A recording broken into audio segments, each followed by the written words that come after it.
Indiana, we are simply passing through history. This is history.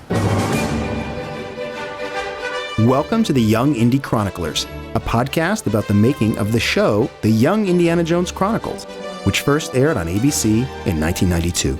Kept thinking about what was Indiana Jones like as a young man. I came up with this idea of him seeing the world through the eyes of a soldier and a secret agent.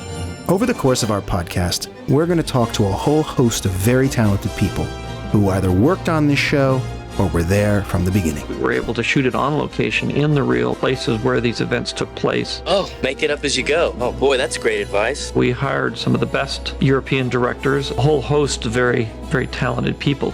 I'm your host, Peter Holmstrom. And I'm Daniel Noah, and this is the Young Indy Chroniclers. There's only one rule, Indiana. Stay alive. Welcome back to the Young Indy Chroniclers, the one and only podcast devoted solely and specifically to the Young Indiana Jones television series and franchise. I'm your host, Peter Holmstrom, and joining me on this adventure of a lifetime is Mr. Daniel Noah. For whom the bell tolls, Peter, tolls for thee. Beautiful, beautiful. Young Indy truly excelled in the casting. While initially many agents and actors were skeptical of the show, once people saw the high production values and quality, the names kept stacking up.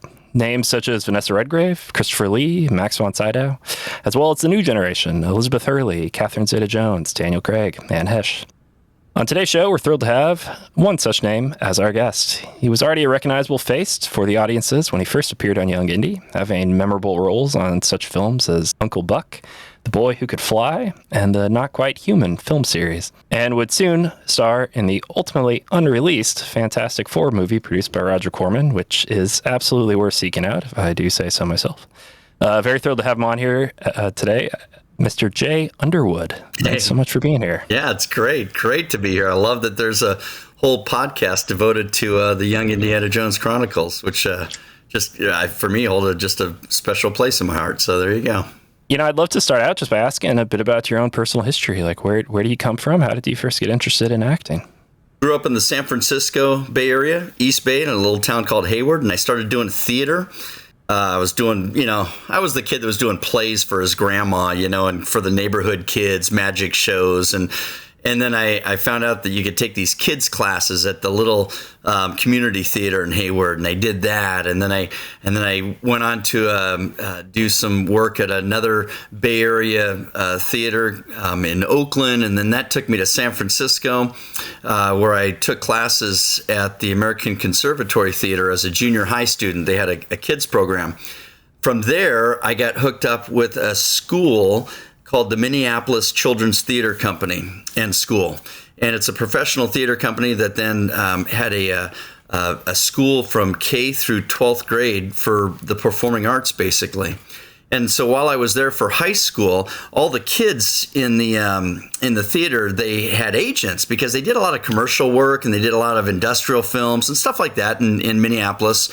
St. Paul, a real cultural city, and all kinds of music and theater, and then of course some film work, and I started getting little bits and pieces of things here and there, just small time, local kind of stuff. But I thought, gosh, you can make money doing this, and while I was there, I would get an audition every now and again. At the time, this is back in the 80s, and so if Hollywood wanted to find fresh faces or new talent, they'd go on these casting searches, and they'd hit New York, certainly, and they'd go to Chicago, and they'd go to Dallas, and they'd go to Minneapolis was one of the places. And so I started getting auditions for actually more mainstream films. And one of them finally hit. It was a movie I did, my first one, called Desert Bloom. Columbia Pictures presents Desert Bloom for one family. Oh, my girls. Don't I get anything, Jack? It was also a time of dark secrets. It was with JoBeth Williams and John Voight, Ellen Barkin, a young first-timer, also Annabeth Gish, who's gone on to do a lot of good work. Oh, he's a good actor, though. Yeah. I think it was just a stand-in, though. He was? Of course. And I got this really cool supporting part. They told me I got the part. I was on the plane that night and the next day shooting my first scene with John Voight. Hi, Mr. Dismore. Hello, Robin. Hey, who's the best general? Eisenhower or MacArthur? Patton was the best. He drove right by me in his Jeep once. Georgie, we called him. I said, "It's okay, boys, Georgie's here." He got out, walked right next to me. 50 miles a day we made, through snow up to our waists. Supply had a parachute in our gas and ammo, we moved so fast. No army ever moved like the 3rd. Crowds thought we were the dogs of hell. French girls, well, you're too young for that. It's history, Robin. We caught the Germans at Bastogne. We stopped them. When they asked us to surrender, we told them nuts. It was our greatest moment. Now the commies have taken everything anyway. Everything we fought for. Communists have the 10th pinned down at Huntington Beach right now. I know. They should let MacArthur use the A-bomb like in Japan. Wow. My saving grace was I didn't know who John Voight was at the time. I'm a high schooler, right? My parents are like, he won an Oscar for Coming Home. And I'm like, yeah, but the mom from Poltergeist, Jo Beth Williams, is in the movie. We were wondering if maybe you had experienced any disturbances lately. So that was what I thought was really cool, you know? And I went back to school after Desert Bloom. And that's when I got an audition for The Boy Who Could Fly. Have you ever seen him do anything weird? That's all I've ever seen him do. Eric, how'd you get here? All he does is sit in his windowsill and pretend to fly. Between a silent young boy He was following you, mimicking you, wanting to be like you. and a loving young girl. Eric, get away from the edge! Ended up getting the part. Good. Bye. Went to Vancouver, British Columbia for 4 months and shot the movie, a month down in LA. And then I went back to school. I graduated, and then it was either go to NYU, to the Tisch School of the Arts, their Performing Arts School, or go to Los Angeles and try to strike while the iron's hot, because The Boy Who Could Fly was coming out that fall. This is now 86. And I took the latter. I thought, you gotta take the opportunity when it's there. So I moved down here, thinking, well, if it doesn't work out, I can always go back to school. And thankfully, it worked out, and it worked out pretty well. So I came out here and I made my living for the next over 20 years. What I would call a blue-collar actor. I made my living as an actor. I didn't have to take outside work or wait tables and that sort of deal. But I never crossed over into kind of that A-list. But I had consistent work, and Young Indiana Jones was a part of that. That was a pretty good trick you pulled, Capitan, huh? The ambulance, remember? Yeah. Hey, Ernest Hemingway from Chicago. Indiana Jones. Most people call me Indy. Indy. Ernie? Well, you were A-list in our household, that's for sure. I mean, all your guests that, huh? No. You were in some really interesting projects, because they kind of crossed over from like stuff for Daniel and myself growing up. We'd see you on the Disney Channel, the Quite Human series. First, Dr. Frankenstein created a monster. Now, Alan Thicke has created a son. Hi, Dad. Hi. Son? Jay Underwood and Alan Thicke star in the high-tech hijinks of Not Quite Human from Walt Disney Home Video. And then maybe when we get a little older, we'd see you in like Uncle Buck. You ever hear of a tuna? You ever hear of a ritual killing? I don't get it. You know on her face in public like that again and you'll be one. We'd see you, and just you had a lot of just really great films, one after another. So you were. Well, you got some credits here that are great. I mean, X-Files, and you mentioned Annabeth Gish. You were in an episode with her in the X-Files. Man, good for you, Daniel. What if this is a thread of evil? Connecting through time, through men, through opportunity, connecting back to you. Are you firing me? Well, I remember that episode. I'd already seen Young Indies, so I knew who you were. And then that was the year David Duchovny had left and then came back. Yep. So you were like in the first episode after he had just come back. Hey, you just keep shooting until you hit something, don't you? I mean, every episode, it was like tuning in. You didn't know what was going to happen. I was excited, one, because I love Robert Patrick, so I got to work with him. Right there, hands in the air! Better lay it, I'm armed, I'll shoot! You drop the gun, you drop the gun! Hold it, girl! I'll shoot her, I swear! Just need to talk to you. And then, yeah, it was like a little reunion for Annabeth and I. And it was poetic justice. I mean, in Desert Bloom, we're like little boyfriend, girlfriend kind of thing. And then she in X-Files shoots and kills me,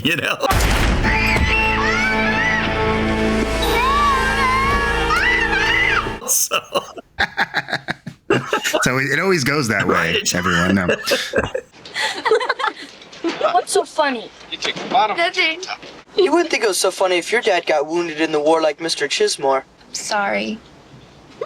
I bet your father wasn't even in the war. One more credit I got to call out because you were in a small independent film called No Greater Love in 2008. Yep. Can't complain. Yeah? Can't complain. All right, man. Good to see you. All right, you take it easy. Take it easy. Bye.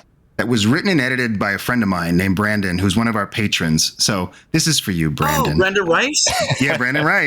That's right. Awesome. The basic idea of two people being divorced and being reunited through their son going to this like kids fest thing just popped in my head. When Brandon Rice initially pitched the story concept for No Greater Love, I immediately kind of brushed it aside.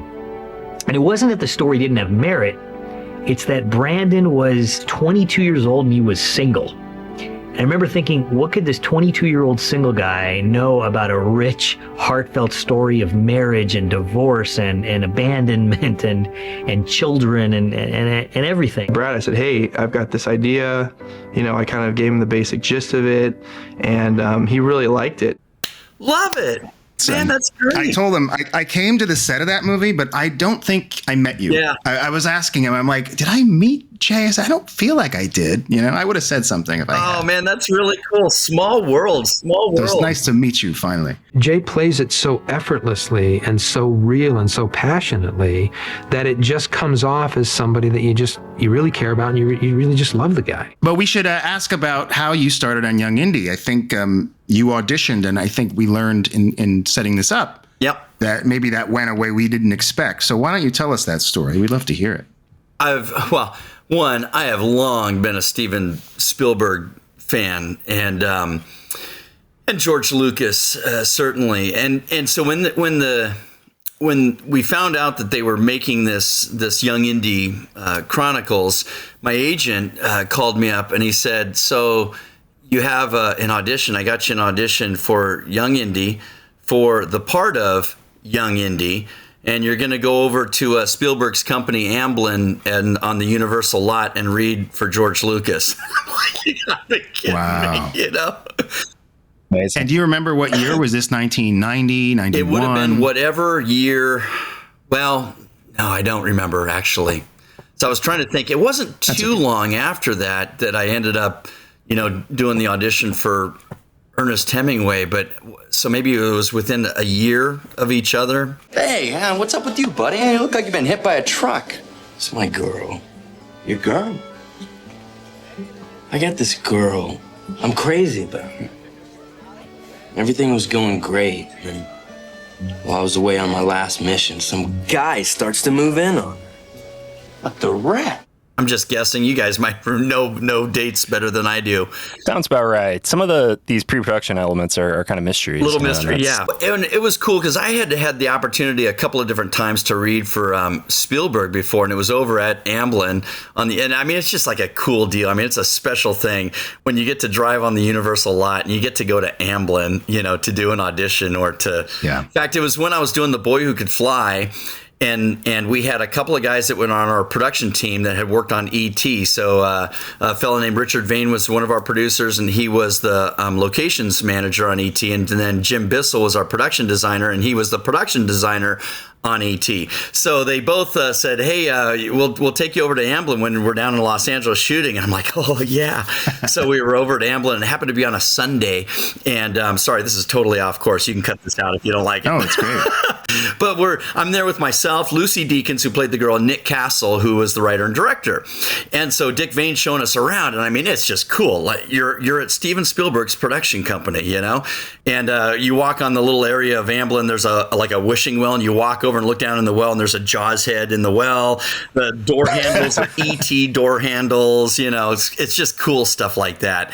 And so I said to to Dick, is anyone here? And he goes, yeah, no, since it's Sunday, nobody's around. Steven's not here. Nobody's here. So we're in the game room. He's got this game room and, video games and stuff. And we're playing video games and whatnot. And the door opens and this guy walks in. And Dick goes, oh, Steven, hey, cool. Look, I want to introduce you to some people. This is Nick Castle, director, Lucy Deakins. There's Jay Underwood. I'm on this video game, right? And I barely look. I'm like, yeah, hi. Back to my video game. So I'm thinking, well, he said, Steven Spielberg's not around. It's Sunday and whatever. So I'm kind of listening to the conversation. And I'm thinking to myself, now, okay, wait a minute. If this is Steven Spielberg and I'm standing here playing a video game while they're all yakking it up with him, I better join the conversation. So I jump off the game and I kind of, join the conversation for just a few minutes. Then he real gracious leaves, and I'm still not sure. And I look at the Nick and Dick and Lucy, and I'm like, who was that guy? And they go, oh, Jake. I said, well, I thought there could be another Steven. He goes, there are no other Stevens at Amblin. Okay, he's the only one. So I later on, he did a movie that he produced that Phil Joanna directed called 3 O'Clock High. His name is Jerry Mitchell. Hi, Jerry. Jerry. Jerry. Hi, I'm Jerry Mitchell. And about the young man, and Casey Schmazko, I think that's how you say his name, played the guy, and he's a bully is going to fight him at the end of the day of school, and so he's got to figure out how to get out of that. We're going to have a fight today after school. He's got 6 hours to get out of it. It's been quite a morning, Jerry. So anyway, I got to go back to Amblin and read for Phil. And while I was doing my reading, Spielberg walks into my reading and he goes, Phil, here, I'll operate the camera so that you can watch Jay, And I thought, he knows who I am. Wow. Didn't get the part. There isn't going to be any fight today. But again, it was cool. So then, Young Indy, I show up at Amblin, and I mean, again, you're this young actor, and you're getting to read for stinking George Lucas, And so, I mean, it was just a treat. It was cool, I mean, it was short and sweet. It wasn't anything, stupendous in terms of the deal. Was anybody else in the room, or was it just George? I just remember George and the casting director. It wasn't like one of those big rooms full of people, I think it was George and the casting director. And I don't know. I can't even remember if we did it a couple of times or whatever. And yeah. Yeah, I was going to ask how you felt it went. Like, how did you feel? I thought it went okay, but obviously it didn't give me the part. It's been one of the mysteries of the show because, we know obviously that Sean Patrick Flanery got the role, but it's never been revealed who else has read for it. So when you mentioned that you had read for it, it was like, oh, wow, that's really interesting. Do you have any recollection of like other names that were in contention, or is it... Not even at all? I don't remember. I don't remember. I remember walking into the room. I remember seeing George Lucas and doing my reading, but I don't remember the waiting room. I don't remember were there other guys that were there while I was there. I don't know that Sean Patrick was there at that point. I was fortunate in that I had done enough work that I could often get into the producers and director straight away without having to go first through the casting director. And so that was, I mean, like I said, it was a blessing to be able to go in for George himself. And, but yeah, I don't remember talking to anybody else that were my contemporaries to say, hey, did you audition for Young Indy, or what have you? Well, so, they must have had not like super wide, but clearly they were auditioning like young male actors, of that age, right? And as Peter said, we've never Rick, we asked about River Phoenix, but he didn't really volunteer any other names, but maybe we'll bug him again. We'll go back to and I don't even know, was River somebody that they went to, Rick, for the series? Rick says no, which was surprising to us. We had always heard the rumor was that he was in contention, and Rick basically said, if it was ever discussed, it was before I came on, and I came on really early. Yeah. So, and that's what I think was so cool about it was we had all seen, River do the movie. I told Steven, what if we started out with him as a little boy? Indiana. Shh. Just let us see if we can work this out. I think it might be an interesting idea, and it gives the whole thing so much more depth. And so you kind of knew what they were about or what they were going for. I don't think when I auditioned that I knew or realized that there were going to be some episodes where Indy was even younger. Right. You know, that you were going to have both those two different ages. Will we get to see inside of it? I do hope so, Mr. Jones. That would be great. This is all wrong. What's wrong? This isn't what we expected from headquarters at all. There's no way he could have accepted this. And what was in the offer? If this would fall into the wrong hands, it'd be branded as a traitor. His influence over the Turkish army would be completely destroyed. What does it say? You know I can't tell you, Nico. I can't tell any of you. Because any one of us could be the wolf. My other George Lucas story, though, is after getting the part, and I was trying to remember this too, just logistically. I went to England first. I'll explain that in a minute. London, and then on to Italy, and then came back. So that was the Italy episode. And then I came back and then went out to North Carolina. They were filming at Carol Cole Studios in Wilmington, North Carolina, to do the Chicago episode, and I know the which was 2 episodes really, the Sidney Bechet jazz episode, and then our mobster one. And while I was there doing that, I think I came out twice for that. And the second time out, I happened to be at the studio doing like a costume fitting or something, and they said, "Oh, they're filming like the next episode." I don't know if it was one of our episodes or if it was another one in this stage. And so I went on there, and there's stinking George Lucas. And they said he was just visiting. Every now and again, he'd come out, to North Carolina or wherever, probably around the world, and just do a little visit. And here's what was cool. Like when I gave you that story of Steven Spielberg coming into my audition and wanting to film the camera. And when he's filming me, we're in between takes, but he's still filming. And you just see that he's a filmmaker, right? I mean, he just loves the camera. George is the same way. They were setting up some big action shot, and they needed a third camera operator, and they didn't have a third camera operator. And George says, "I'll operate it." Wow. And he's totally content to do that. Not A camera, not B camera. He's operating C camera. So there's George Lucas operating C camera. And again, you just saw that these guys, he and Spielberg, they're just filmmakers at heart. They love to make movies. They love to get behind the camera, So, and I got to say hi to him again there, and shake his hand and blah, blah, blah. Yeah.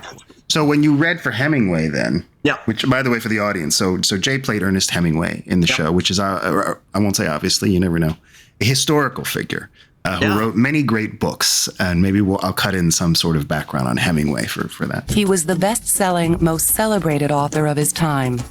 He was a genius. He was one of the real geniuses. He had this enormous gift that's as inexplicable as Muhammad Ali in The Ring or Picasso before a canvas. And he was so gifted, and he had such magnetism and such charm. Everyone, they were transfigured. This was Hemingway. So then when you auditioned for Hemingway, because very few actors on the show actually were from LA. It's something we've talked about with some of the producers and the writers. Oh, okay. I'm curious where you auditioned and who you auditioned for. So Roger Musenden was the casting director at this time. I don't think he was the original casting director, but I could be wrong. Again, you guys would be able to, I'm sure, check the credits or whatever. But Roger, he was a casting director who would bring me in for all kinds of stuff. And so when I got the call for Hemingway, I thought, oh, that's really cool for Young Indy to play Hemingway. And I think they even said that it was going to be multiple episodes, And I thought, oh, man, this is right on.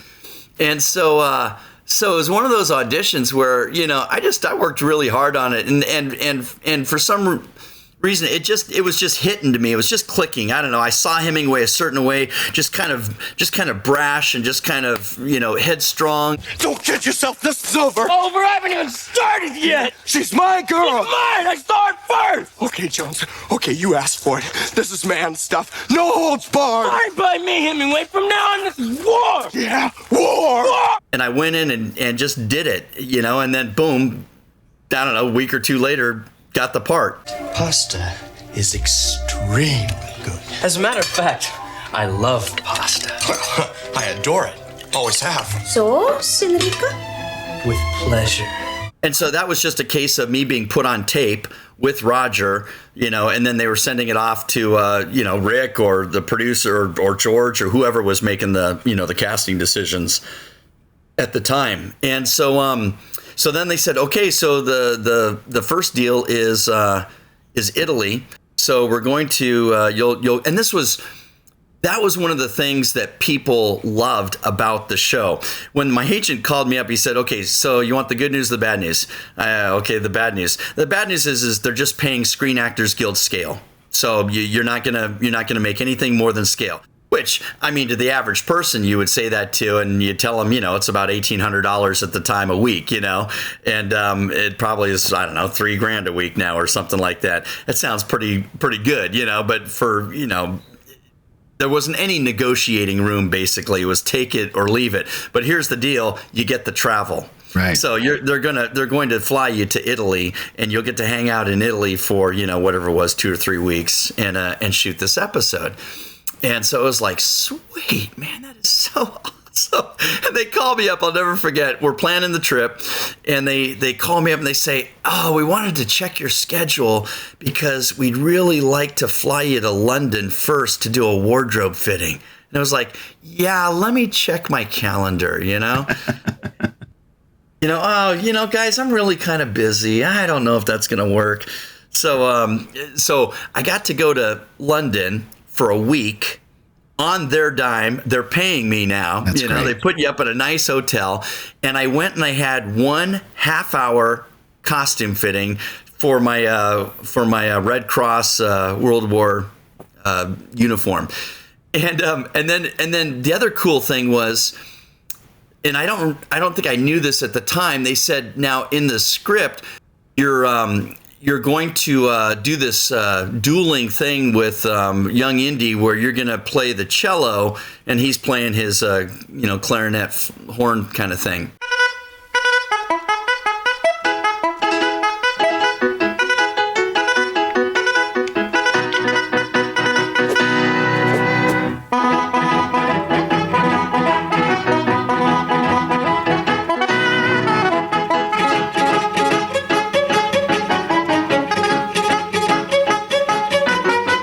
And so what we're going to do is we're going to hook you up with a cellist, and we'd like you to do lessons so you can just look like, you can do it.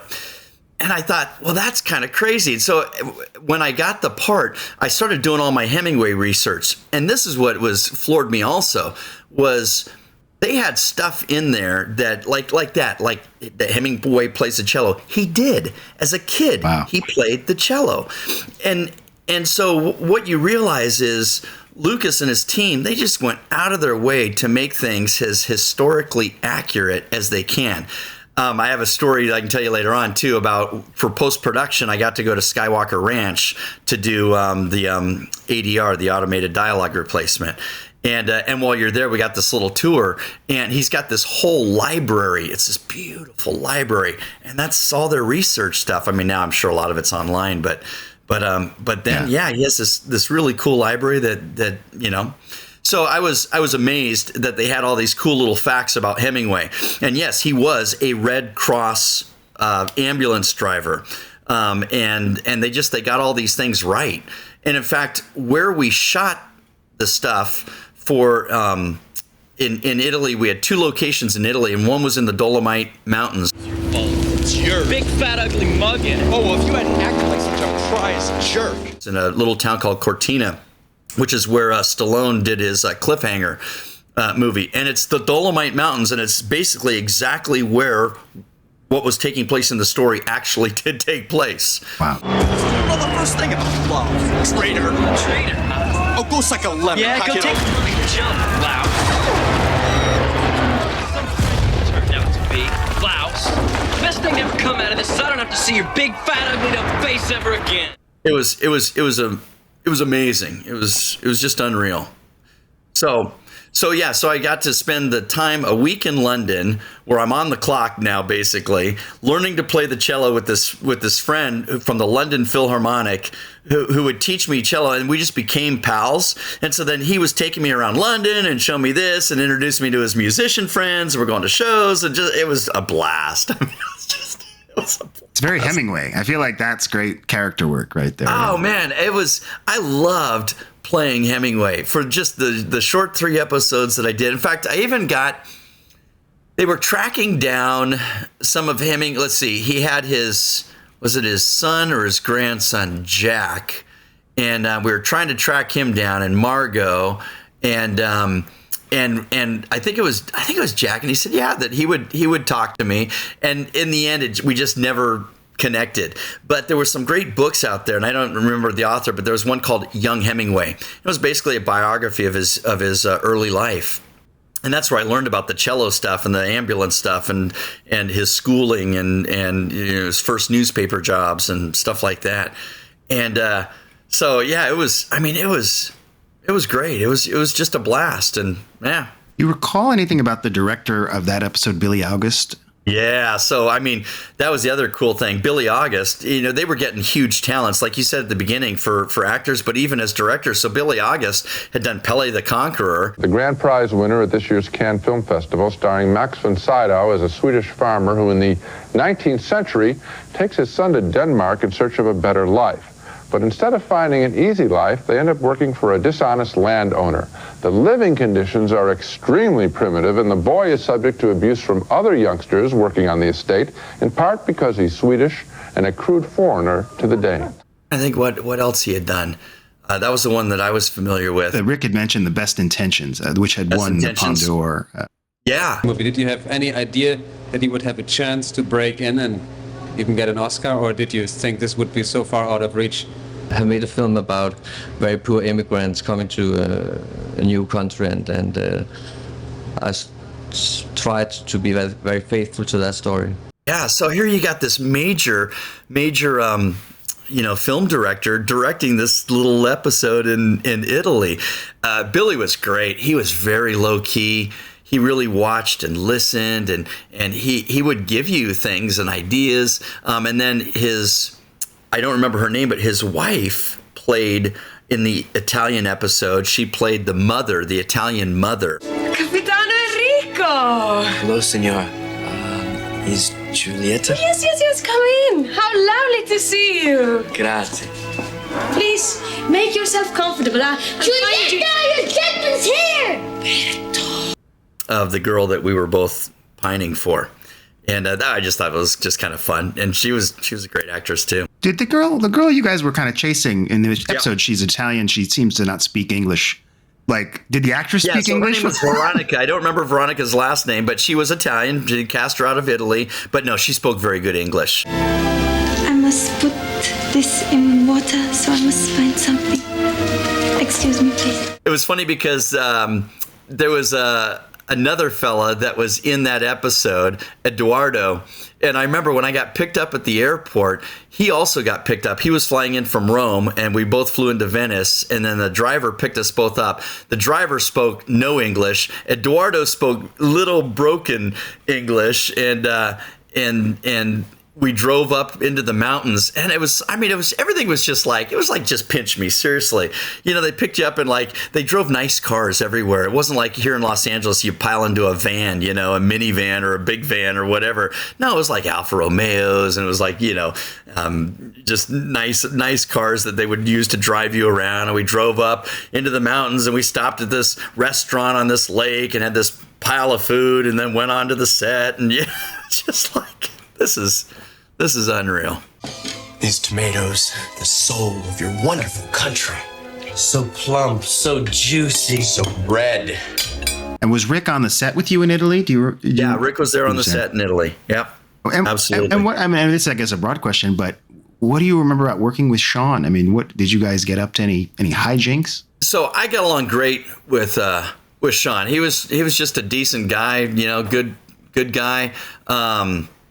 No, I wouldn't say. There were times where we all kind of went out. I remember a few times when myself and Sean and the gal who played Veronica, and there was another actor, Martin, who they brought in from England, who played my other ambulance guy with an American accent. What'd I tell you? Another lousy frog. Look at his uniform. He's Belgian. Same thing. we'd go out to, clubs or whatever and that sort of deal. And it was playtime. It was, you're having a blast. You're filming. I'm in Italy. I'm eating everything in sight because it's just so incredible, the food. And here's a fun story. So we were filming. We were filming in the little mountain town, and then we moved down to a lower elevation town called Feltre, which is where it's all the grassy hills and stuff. The high elevation town was where they shot all the mountainy kind of stuff when Indy's going back and forth across the lines, and trying to get the other soldiers across. How did it go? Great, I'm taking them across next time. Good work. Get this to headquarters. Tell them there's a big attack coming soon. I'll see you in 3 days. Same time, same place. Yes. So then we went to Feltre, and while we're in Feltre, we had a day off. And somebody had said to me on the crew, they said, you should go back into Venice, and you should go to Harry's American Bar, because that was where Hemingway hung out. And they said there's a picture in Harry's American Bar of Harry and Hemingway. And I thought, oh, that would be too cool. So I only had half a day. I didn't even have a whole day. And so I figured out, how to get the train from Feltre into Venice. And I only had literally an hour in Venice until I had to get back on the train to get back to Feltre. So I get off the train and I'm asking around, where's Harry's American Bar? And there people are pointing me and I'm going this way and that way. And then there's at one point you're going down these little tiny narrow alleyways almost, and I could hear music. And as I got closer, then it opened up into the San Marcos Square, I think it is there, and it's just this huge, and it's just incredible. And you hear music playing, and Harry's American Bar, down here, go over here. Finally, I'm huffing and puffing, and I make it, and I kind of burst into Harry's American Bar, which is a really nice place. It's not like some divey joint. It's like a really nice restaurant. Probably the most famous bar in the world. And it was 4 p.m, and nobody was in there yet. And this waiter I kind of barge in. I got my ball cap on. I got my video camera strung over my shoulder, and I'm in my jeans. And he goes, yeah, can I, help you? Harry Pickering, who then lost his money in the Wall Street crash. Cipriani lent him all his savings. 3 months later, he returned and repaid the loan. With this, they opened Harry's Bar, and the immediate local success was followed by international fame when Cipriani's friend Ernest Hemingway used it for scenes in a novel and in real life. And I said, and I went through the whole spiel super quick. I said, I'm an actor. I'm playing Ernest Hemingway in the Young Indiana Jones Chronicles. We're filming you here. And I understand that you have a picture of Hemingway and Harry here. And he goes, and he kind of looks at me like, you are the strangest guy. But yes, we do. And he walks me over to this glass case and he points to this picture. And there's Hemingway. He made us lots of publicity. But in another way, I made him publicity. He used my name to get popular. I go, I'm playing Hemingway. And he goes, and now he's starting to kind of get it. So he opens up the case and he hands me the picture so I can see it. So he takes my picture of me holding the picture of Hemingway. And somebody said, they said, and if you make it there, you should get a Bellini drink. It's like peach schnapps and champagne. And so I said to the guy, so I'm supposed to order a Bellini. And so he brings me a Bellini and he says, on the house, Hemingway wrote, Cipriani's more than intelligent, he's a craftsman. One day, he'll own the whole of Venice. And next thing you know, he's bringing out all the guys from the kitchen, yeah, he's playing, and he's telling them what I'm doing, I'm playing Hemingway and yada, yada, yada. And so I say goodbye, got my picture taken with the picture, and jammed back to the train and make it back so I could go to work the next day. That's an incredible story. Now we all know if you're in Venice, it's the Harry's American Bar. Harry's American Bar. I'm pretty sure it's still going. I love that there's a place in the world where you call something an American bar and it has a certain. That's always what it's been called. What I absolutely love about that episode is just the comedic element of it. It manages to blend not only just witty and sharp dialogue, but also just the amount of physical comedy in that episode as well. I wonder if you could talk about just finding that rhythm. Exactly. I think that's where Sean and I we hit it off in that sense. I was when you mentioned that, Peter, I'm thinking of the scene where we're outside her window and we're trying to one up and sing and Starlight and la cosa,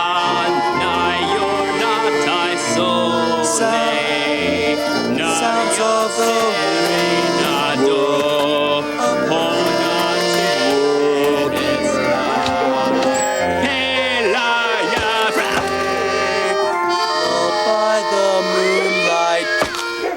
a certain amount of that was just kind of improvised and pushing each other, and then shoving each other on the ground and falling on the ground and those kinds of things.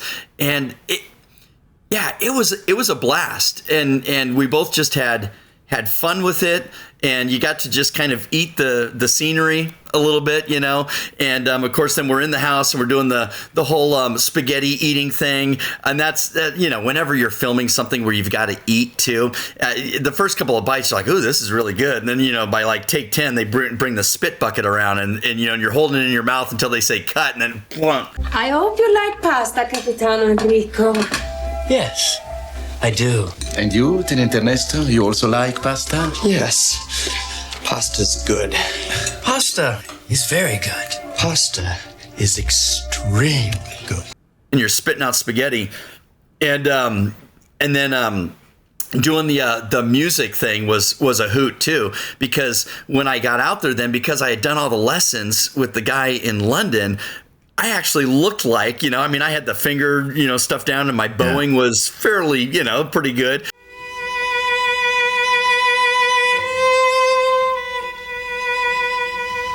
So light, so sensitive. He has the soul of a true artist. In fact, before I left London, my friend Philip, who taught me, who was with the LPO, he said, I'm gonna have some people come over from the orchestra, and I want you to do what was it to I'll think of it in a minute. Very famous piece of music. And he said, I want them to watch you and see how how they think. And they were like, no, thumbs up, you look great. So we're doing the whole thing, and and then they keep replacing the bow, so it's all tattered, from going so fast, and put the little spin at the end, and I loved everything about that in terms of the filming of it. And like I said, Sean was great, and we did fall into a rhythm there, I think, with each other. We understood what we were doing here, and trying to gain the affection of this gal, and always trying to one up each other, and yeah. There's a book called The Cinema, George Lucas has a schedule for the show, and it has the shoot dates in it. And when I looked at it, it looked like the North Carolina shoot was from like August to September, and then you guys were in Italy in October. So it looks like the North Carolina shoot was first. Maybe it was first. Okay. Not sure. No, it's fine. I was just curious if maybe it was incorrect. I could be getting it totally. Actually, yes. And I say that because I remember what was going on that summer, and then I remember I had met my now wife in September, just before I left for Italy.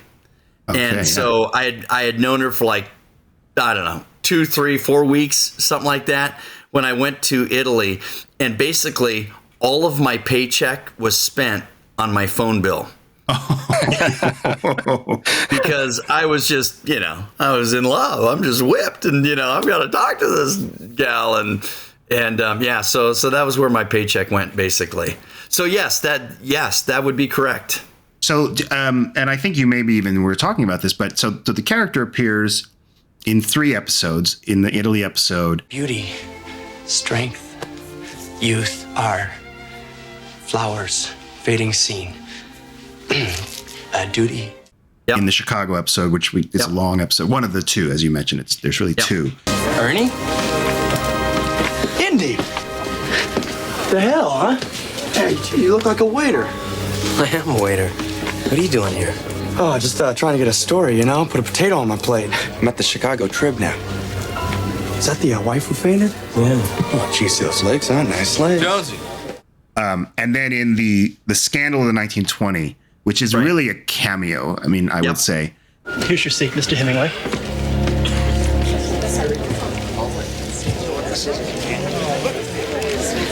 Oh, Moses. Something's gone wrong.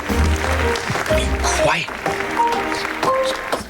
This is supposed to be a finale. Listen, Fatso, if you don't shut up. Sorry. Thank you. You're in the audience, you're in tuxedo. So did you remember shooting that? Was that just, were you already there for the other episode? Yeah, if I remember it correctly, but obviously I don't, because I was thinking it was reversed. It's probably because the Italy stuff came out first. Yes. Yeah. And then the Chicago stuff.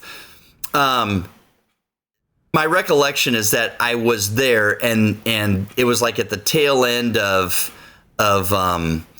or they might have flown me back to LA and then brought me back out just for that. That'd be cool. It's a great cameo because if you're watching them in order, you sit down and suddenly you're like, it's him, is it? And then you don't know what's gonna happen.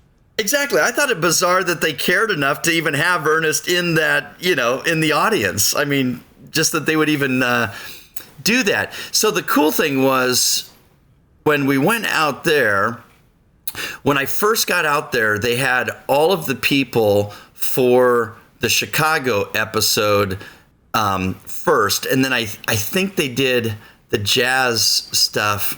I shouldn't even try to piece it all together. Because, of course, Jeffrey Wright played Sidney Bechet. Who's messing us up here? These kids are busting up the place. That's who's messing. Sid, man, this is all really a big misunderstanding. Actually, Sid, you know these kids? And this one? Yeah, me and the Sid, man, we're pals. We work at Coliseumos together. He'll vouch. I was gonna throw him out of here, Sid. Fine by me. And at the time, it's not that he was a nobody, but he wasn't the Jeffrey Wright that he is now, Yeah. And then we had some great people, too, on the Chicago episode. So, oh, gosh, what is her name? Jane. She was on Ally McBeal. And Jane Krakowski. I would like to introduce my new wife, Dale Winter. Knock 'em dead.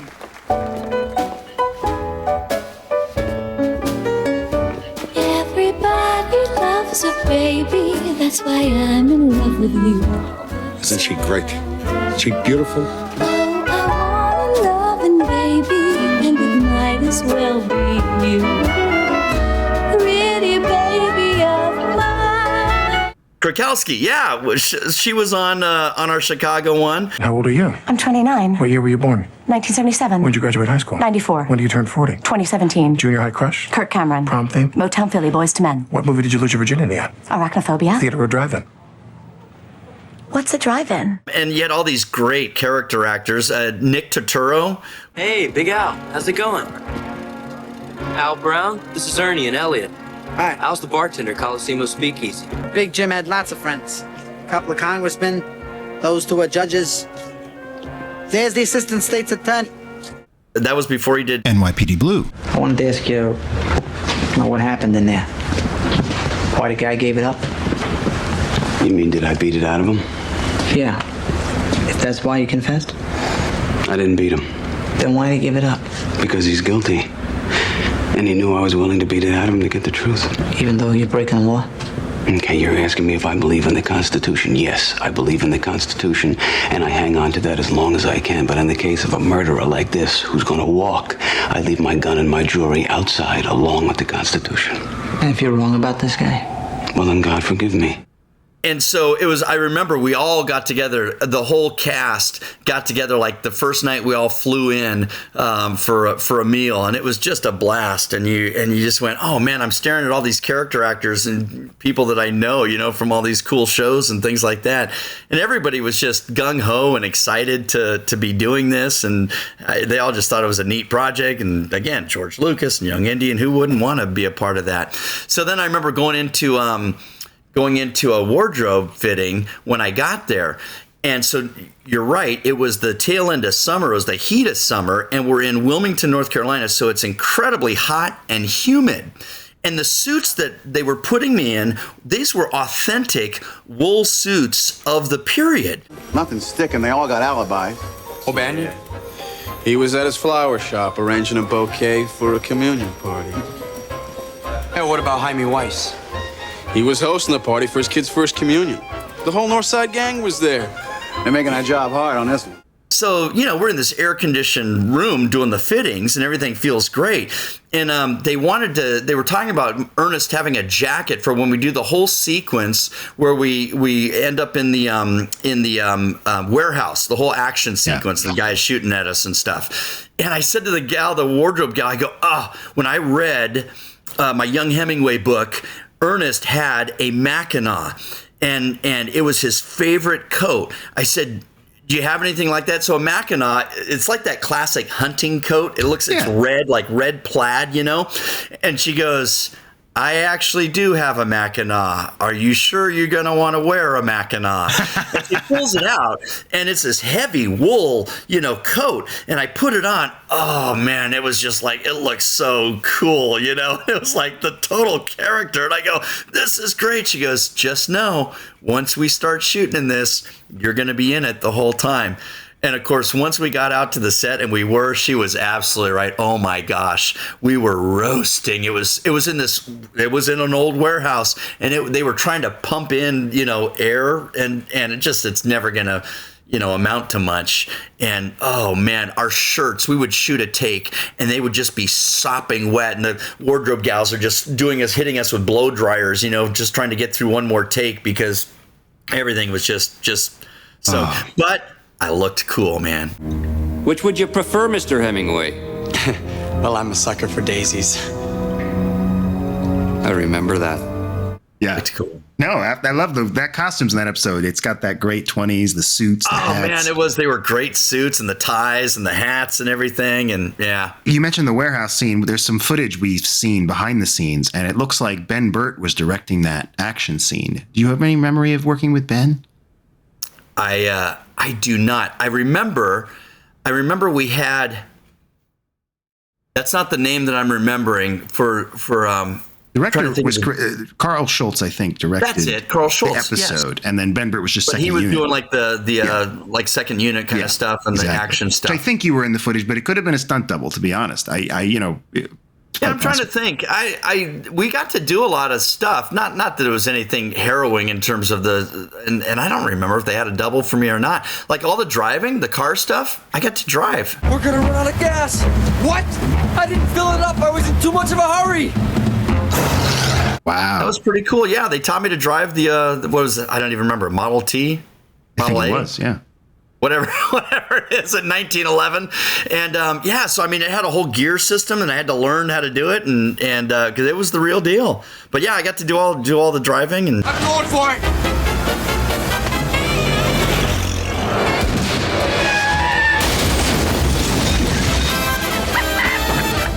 Marty, we did it!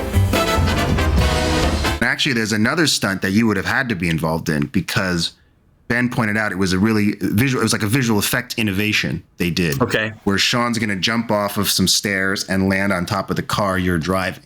Oh, right. Yeah. And so they shot it with the pad, and then they took the pads out and they did a close up. And so then digitally they merged the shot. So it looks like he jumps and lands on the car. Yeah, right. Exactly. Ah, that's cool. I remember that now. Go, go, go! We are going! I remember the DP, David Tattersall, too. And he's gone on and done a lot of stuff. I still have some friends in high places. James Bond, Star Wars. Did you audition for Star Wars? Did they ever bring you back? No. Not. I'm trying to think. No. Nothing there. Nothing. I remember meeting Mark Hamill one time at a voiceover audition, and I just thought that was so bizarre because it was after he had done the first three. You know, I mean, this would have been back in the like 90s, early 90s, and he was a big voiceover guy. He did a ton of voiceovers, and I thought, I'm standing here at a voiceover audition, and Mark Hamill's there auditioning. I thought this was nuts. Oh, I never get tired of that. They filmed a lot in Wilmington, but we haven't really been able to talk to people who were there, especially people who could compare and contrast that experience from just normal working in LA. Like, I wonder if you could talk about that. Just what was the soundstage like there? So for me, I did most of my work. I would say probably 75% of my work was on location.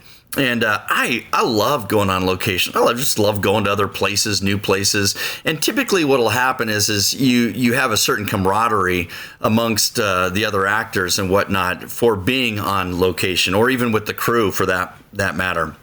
And Young Indy was no different. Like I said, all of us were out there for the Chicago episode, and so everybody was hanging out and going out to dinner and going and shooting pool or doing whatever. Mark Kiley became a good friend. He played Ben Heck. Ben Heck, Daily News. Ernie Hemingway, Chicago trip. You knew? Freelance. Tough group. You know all the players? That's O'Banian. He heads the north side. He wears 3 guns on him at all times. You have anything against Colosimo? Irish don't got no respect for life. And I remember doing stuff with him, and Sean always had, he was, because he's playing Young Indy and he's in every stinking episode and every shot basically in every episode. They would always set him up in like an apartment or that kind of thing, because he's going to be there longer and whatnot. And so I remember not having as much interaction with him in Chicago, much more interaction with him when we were in Italy, because then we were both just there in the same hotel, doing the same stuff. Hey, what about that guy your waiter friend saw? Think he was the killer? Maybe he hid in the cloakroom and waited for Colosimo. Hey, maybe it was the ex-wife's hitman. You should forget about the ex-wife. She's a battle axe, but I believed her when she said she'd have killed Dale Winter before Colosimo. He was always always really a chill guy, and I'd go out to dinner with people or whatever. And so you had the camaraderie. It was cool because they had the studio, Carol Cole's studio, and I forget, what it might have been initially built for, but they had sound stages and they had a whole backlot. So the whole funeral for Mob Guy, we shot on the backlot. And then, of course, they added in all their painting kind of stuff to that as well. But we shot several things on the backlot there at the studio. So that was kind of cool that they had that in place. Wilmington was at that point, I think Young Indy did a lot to kind of help put it on the map. And for a while there, it became one of these places that a lot of LA productions started going to. But not all secrets stay buried. Somebody sent this to me. Oh my God. Someone knows. I know what you did last summer. Ooh.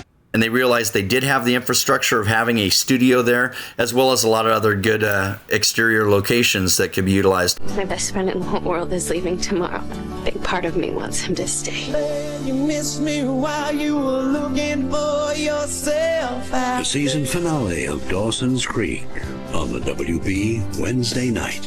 So it kind of took off for, I don't know what, maybe the next 10 or 15 years. And then it seemed like it kind of started waning a bit. And then you saw like Atlanta, kind of come into the scene. And that's become, huge for the last, 15, 20 years. Yeah. And then other, places. Canada is always popular. Vancouver, I've probably shot half my career in Vancouver and Montreal. So You know who I am. And that ultimately it would come to this, don't you? Jojo? Jojo? You don't have to worry about Jojo, Laura. She won't bother us ever again. Where is she? What have you done to her? All I want is for us to be together. It creates just a kind of a cool vibe, amongst the cast when you're on location. I'll be briefing you this afternoon. Oh, there's been a mistake. Excuse me? You have me assigned to an away mission. I have my duties here. I prefer not to leave my post. Ensign Culhane will cover for you. So I guess because of the shooting schedule, like this was, you would have been there for about 3 weeks or so for Something this like one? that. Something like that, yeah.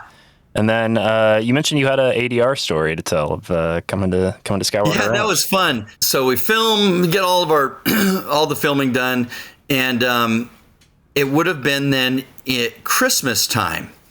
I was planning on going up to my parents, who lived in the Bay Area still, to visit them for Christmas. And right around then is when we got the call that they needed me to do the ADR, the dialogue replacement, which for your people listening to this is sometimes, there's the sound doesn't get recorded just right, or there's a plain sound on it or whatever. And so they actually have to replace some of the dialogue. Here we go. Take one. I hit the ship, but they used a decoy. Down the sync on that one. That was great sync. That was great, that too. Was great. All right. Are you happy? That one's really happy. Good. I'm very happy for that one. I want one more for safety, and I think we got it. Well, sorry. I'm sorry. I need one more. Okay. So you sit in a studio and you watch yourself on the screen, and they give you these beeps, and you have to come in on the imaginary fourth beep, so it's timed just right. So you start your dialogue with your lips, and then you have to match it to your lips. So anyway, they said. They were hoping to have me do it in Los Angeles. And I said, well, I'm planning on being out of town. Where are you going to be? I'm going to be up in the Bay Area. Hold on a sec. And they, do some checking. They call us back and they said, would you be able to go to Skywalker Ranch over in Marin? I'm like, oh, gosh, guys, that's kind of a long way to go, really. It's like, yes. The downside was... It was the only time they could do it was after hours. I don't know if it was 6 or 7 o'clock in the evening, and it was pitch black. And it was funny because they tell you when you're driving out there, you're just kind of in the sticks, and they tell you where this driveway is, and it's nondescript. You see nothing except a gate and a little tiny squawk box thing. And you pull up and talk to the box and tell them where you are, and the gate opens and they tell you how to get in there. And so I'm just like, you're trying to see stuff, in the dark. And there's we were right where the kind of Victorian looking house is. And so we went onto the stage, and it was not like my Spielberg story. George wasn't there. He didn't jump out. Oh yeah, I just happened to be here late. So it's the sound guy, and I had maybe one or two other people. And so we did the stuff, and he said, I'm happy to kind of give you a tour, for the stuff that's kind of open, just right here since you've come all this way. So he kind of showed us around just a little bit. It wasn't like the full deal, but it was enough. I mean, where you're looking at, like, I don't even remember. I think they had he had all kinds of stuff from the movies. I want to say I think he had one of Harrison Ford's jackets there from Indy, and I think he had the little idol that he steals in the first one. And I don't even know if I took pictures or not, or if they let me take pictures. I can't even remember.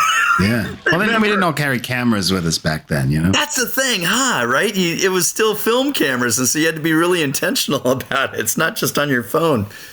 But so it was pretty cool. It was pretty cool to at least to have gone there even for that. Did you get to bring your parents to the recording? Yeah. Folks got to come. Cool. Yeah, so they got to see all that stuff. And like I said, they showed me the library. I mean, the inside the Victorian kind of house that's kind of the centerpiece there. I mean, it's just beautiful. Just the architecture itself for the house and everything was incredible. At the time, too, I remember the guys telling me, they said, when you work here on the ranch, he had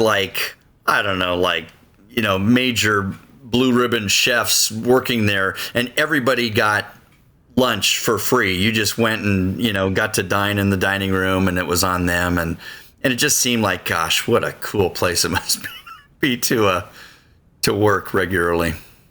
Yeah, the writers told us they got to go up there, and they stayed up there, so they would do several weeks up and when they were writing, and it really does sound like an incredible place.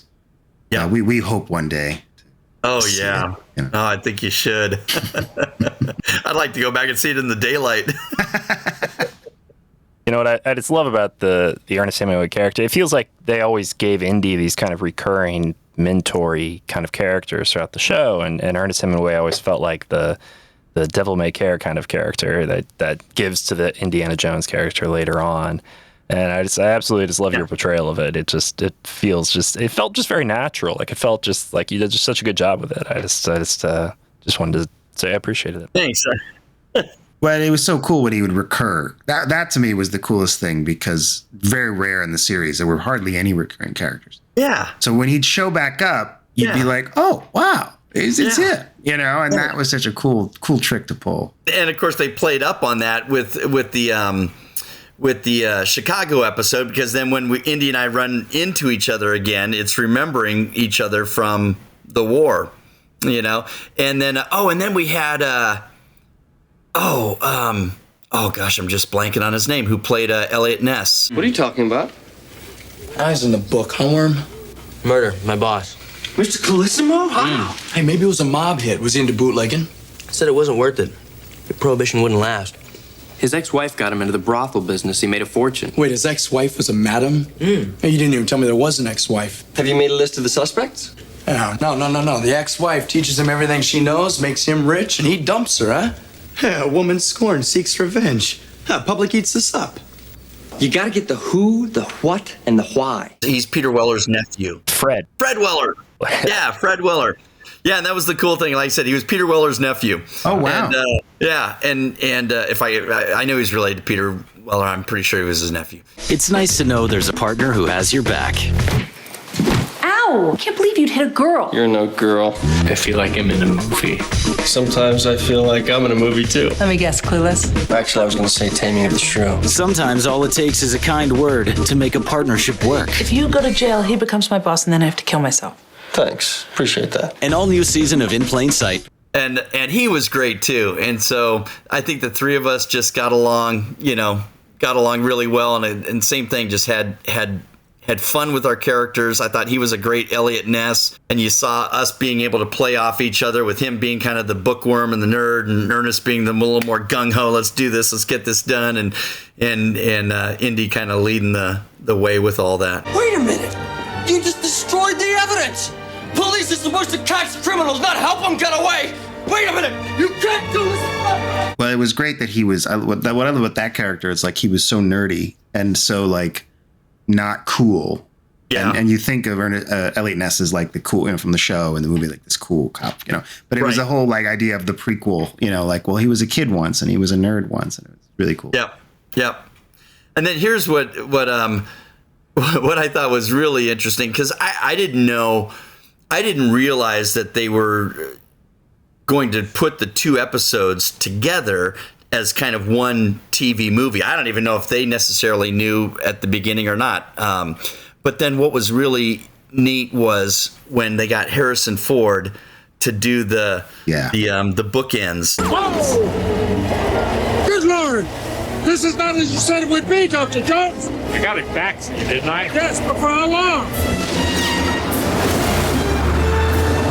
So I guess now I could say I did a movie with Harrison Ford, right? You absolutely can. Okay, all right, good. Absolutely can. Torrio and Capone took over Colosimo's operation. That's when the bootleg wars really began. It's close north. Maybe. The pipe, please, gentlemen. Then you can go back to your little weenie roast. Hold it. My pistol is empty, Dr. Jones. I don't like loaded weapons.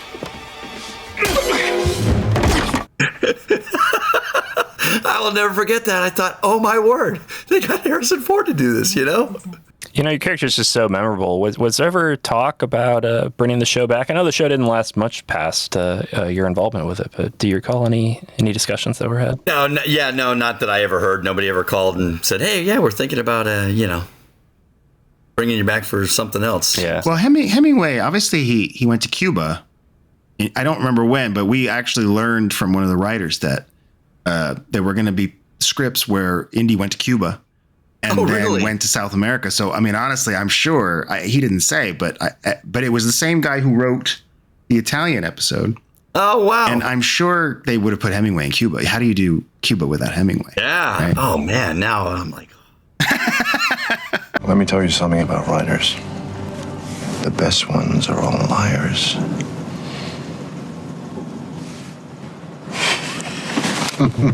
It was such a blast from beginning to end, It just was. Everything about it was just they like you said, you didn't make a ton of money on it, but the fringe benefits were great. And everybody was just super nice. I mean, I just remember everybody just being kind, and the production staff, and then getting to work with the two different directors. It's funny because Billy August, he would give you a little more direction. And then Carl, I remember Carl is much more hands off. And the other actors really liked that because they felt like they just had a lot of freedom. Me, I'm one that likes to work with a director, and I love their feedback. I loved working with John Hughes for that reason, because man, he is just really invested when you're shooting stuff. Let's go out to the car, huh? Why? I mean, why? Not now. It's fine.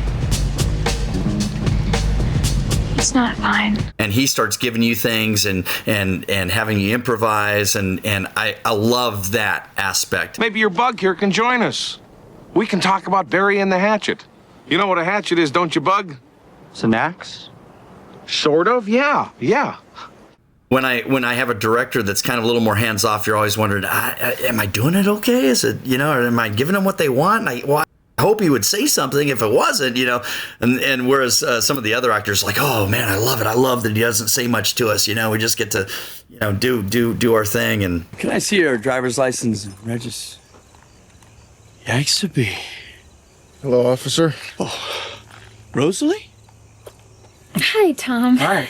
We heard you're in town there, Mr. Hamilton. Did you? Yeah. Pretty fond of our Rosalie there, huh? Yes. Yes, I am, officer. Tom. Right. Listen, we got a call saying that there was someone parked here, and well, you know it's illegal after sunset, so. You got a call this hour? Yeah, we got a call. From who? A raccoon? at the same time, Carl was a sweet fella, and like I said, I had a blast. Rick was a super nice guy, and yeah, it was just top notch all the way. Funny you mentioned Hughes. In prep, I watched the scene from Uncle Buck when he threatens you with the hatchet. He's all talk. Here it is. Come on over. Come on, I want to show it to you. Maybe later. Okay. Yeah, that was a good one. The one that, the scene that got the most improv, it was funny as I was reading a story about another character actor that had done a couple of movies with Hughes, and he nailed it. And I've talked to a couple of different actors that have done supporting roles on Hughes films, and everybody says basically the same thing as to how he shoots. And it was that he will always shoot and get the script in the can. And then, man, he will just improvise and improvise and improvise. And he was famous for he would go through huge amounts of film. And at the time, when I was working, it wasn't digital. It was still, Panaflex cameras and Arri cameras. And I remember he never wanted to use short ends of film. He always put a fresh 1,000-foot magazine on the camera because he would often let it run out, in one take, just trying different stuff. And I remember on Uncle Buck, Gene Kelly, who played the main girl, when I came onto the set and I was doing the scenes with her, she had already been filming for a month, and she was just like getting worn out. And she would be like, oh, gosh, do we have to do it again? And I'm like, yes, we get to do it again. Is there any particular reason why you're giving me such a hard time? Am I giving you a hard time? I mean, this is like a young actor's dream kind of thing. And so you're filming, and then John would shout stuff out to you, try this. I remember one time we were doing the scene right before the hatchet where we're kind of in the thing, and you hear the car, and we kind of look out there and we see him. And at one point he said, John Hughes he said, Jay, when you look, just as you're looking by, he goes, just catch a glimpse of the camera, look right into the lens, just for a second. He just would try crazy things. Shit.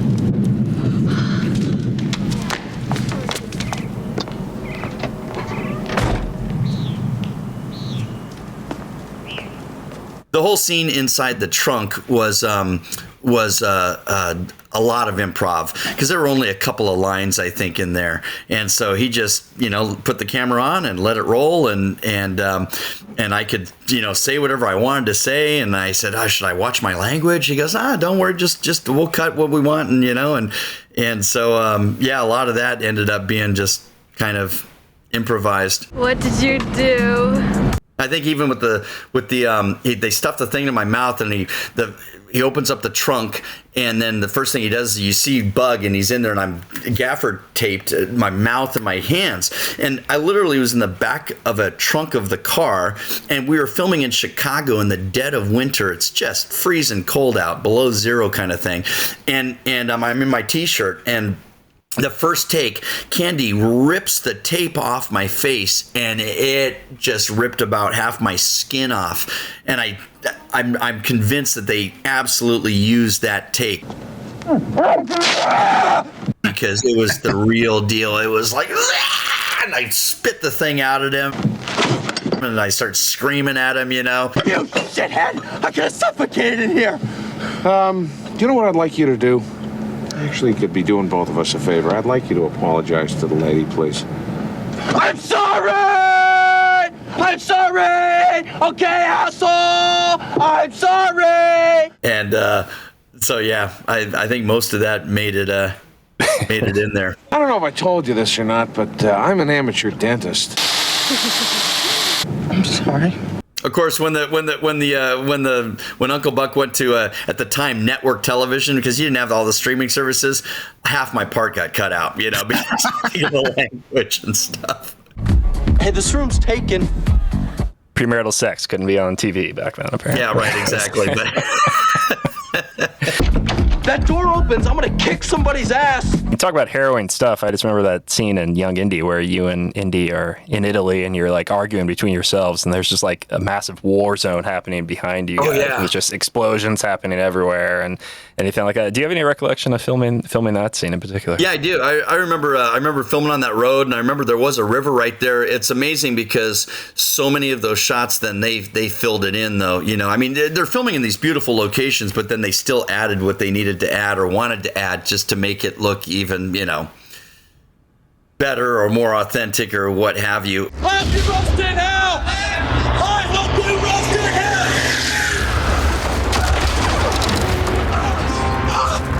My leg! I can't move! And then, of course, that's one of those weird things because you're walking along the road, and then there were some explosions that they had set up, that were going off. But of course, there's no planes coming through. And so, the director's hollering out, and here comes the plane, and it's coming in, and it's coming right by, and it's shooting at you.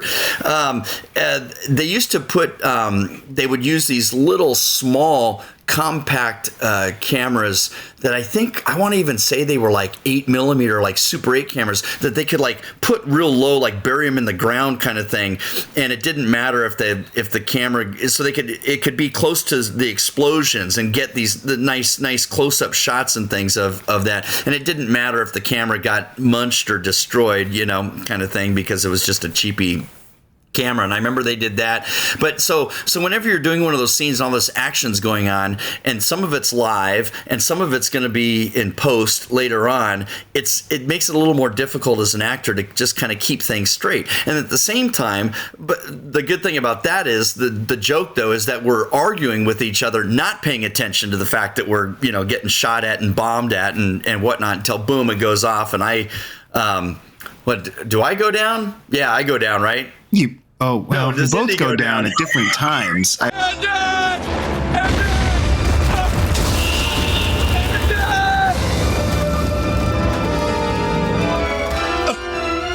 don't remember who, That's right. I think it's you that saves Indy because that's right. I save Indy. And I go back and put him over my shoulder. Oh God! And then carry him off, and then I'm in the hospital. That's right. And then we're both in the hospital. Hey, how'd it go? Pretty good. They're shipping me out tomorrow. Oh, great. How are your legs? Oh, well, apart from 227 holes and a ton of Austrian shrapnel, I'm dandy. And that's when the gal shows up. It's like, I'm gonna start all over again. Hey, Ernie. A pact. No matter what happens, we'll never chase after the same girl again. It's a deal? It's a deal. But that was, again, that was just part of the thrill of it. Was we were filming in these amazing locations. The house that was there in Feltro was just this classic Italian villa, you know. And we're filming on the hillside. I got to drive the ambulance again. Same thing. They had to teach me how to drive, because these are the real deal. I mean, it's the real, you know, first aid ambulance from the war. And so I got to drive that, just beautiful locations, you know. And that was, of course, you know, the production value for the whole series was just so high because it was authentic, you know. Yeah. This is crazy. It's getting us nowhere. I agree. What do you suggest? I suggest we go see Julieta together. And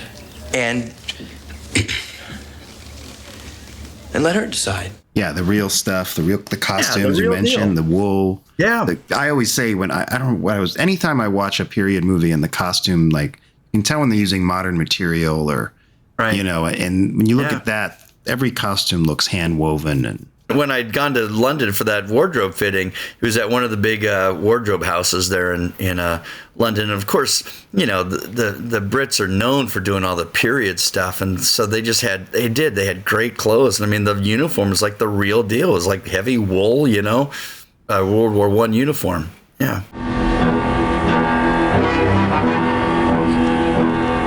From the pages of the world's greatest comic book adventure, 4 heroes on a daring mission in space, but something went wrong. Genetically transformed, they become the most powerful superheroes of all time. So tell us about the Fantastic Four. You're Johnny Storm. Oh God, that was unbelievable! What a ride, huh? Yeah. So I got a call from my manager. He is all excited because he's a big comic book guy. I was not a comic book guy. I knew Mad Magazine and Cracked, and I think Archie and Jughead growing up. That was it. I didn't follow any of the Marvel or DC comics. So he's all excited. He goes, "I got you an audition for the Fantastic Four for Johnny Storm." I'm like, "Who?" And he's like, "You gotta be kidding me! It's like huge." And he said, "So it's Roger Corman, King of the B movies. So it's not going to be a real big budget, but they're making it, and blah blah blah." So I go down, I do the audition, I get the part, they dye my hair blonde, and we go into production. God help us. A Roger Corman production. This was, what was interesting about the Fantastic Four was it was a huge budget for Roger Corman. He certainly defined independent filmmaking in the 60s and 70s. I mean, he's always worked completely underneath the radar of conventional Hollywood and has made, you know, 500 or 600 films. It was actually over $1 million. It was like $1.1 million, $1.2 million. Roger's movies are more like 300,000. I wouldn't mind giving him a ride. You have to excuse Billie Jean. She gets a little boy crazy. Babe with that thing? I also sleep with it, so don't get any ideas. I've been quoted as saying, make the most of what you've got. But Roger also was known for giving some really cool people their starts. Ron Howard. I said, Ron, you always looked like a director to me. And I will say Ron was probably the coolest first-time out director I've ever seen. I'm Ron Howard. This is Grand Theft Auto. Grand Theft Auto is a love story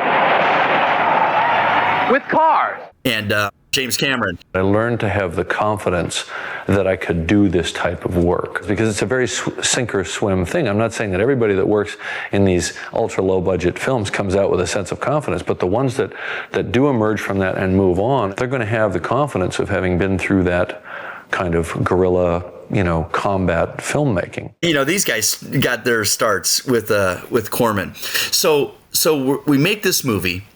It's low budget. We know it's low budget. Oli Sasson, the director, said, guys, at the beginning, we know what we're up against. The budget's not going to prevent it. It's going to prevent us from doing a lot of the cool effects that we really, would like to do. So I want you all to focus on your characters, and we'll focus on the script and the story and just try to give it heart.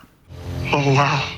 And everybody was on board. All the rest of the cast, everybody's working hard together, and we're not going to let any of the exterior stuff get us down, or the lack of money, or the dressing rooms and studio that should be condemned instead of used as a studio. We're all in this together, our roaches and ants and us in our dressing room, and we're going to make this movie, and we do, and we finish the movie. And the comic world knew about the movie at this point, because we start actually doing PR stuff. We get invited to the LA Comic-Con for the first time as a cast.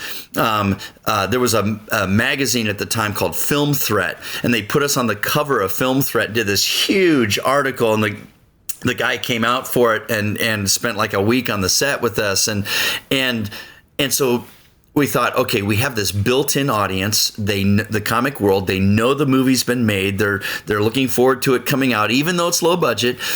We had a premiere that was supposed to be at the Mall of America in Minneapolis. They had some charity tie-ins with Ronald McDonald House, and again, we're doing these conventions. And that was to all take place in January. And somewhere, I don't know if it was the end of December or beginning of January, and I forget if it was 93 or 94, we get this call from Ole, the director.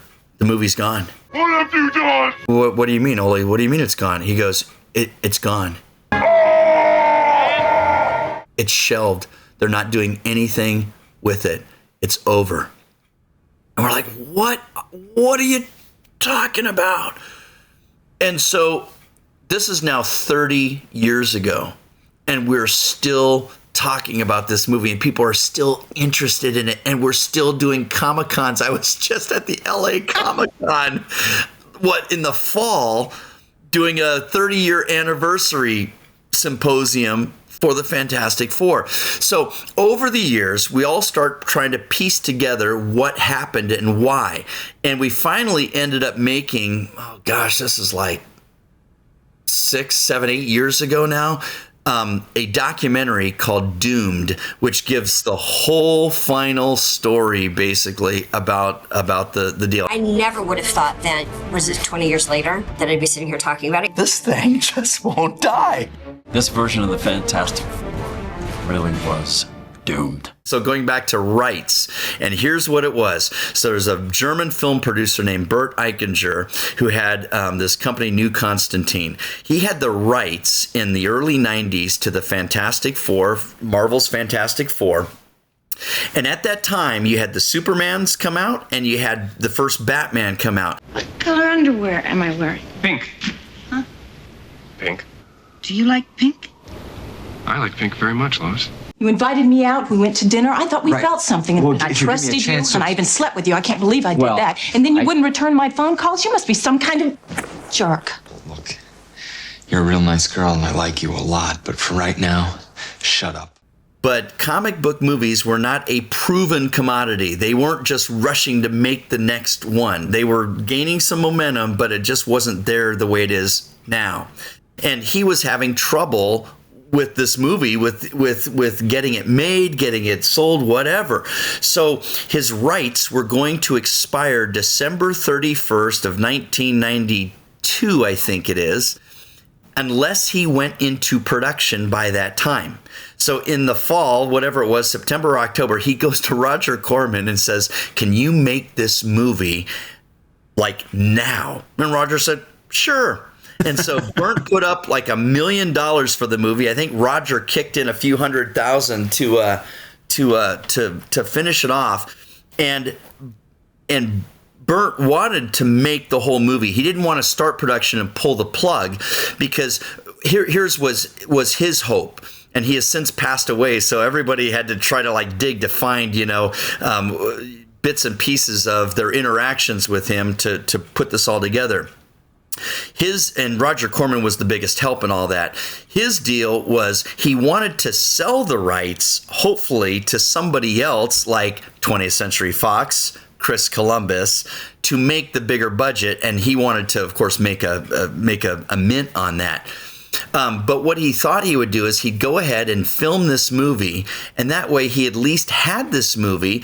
If he couldn't sell the rights for whatever reason, they didn't want them, or he still had trouble, he at least had a finished movie that he could put out there and try to make some money back.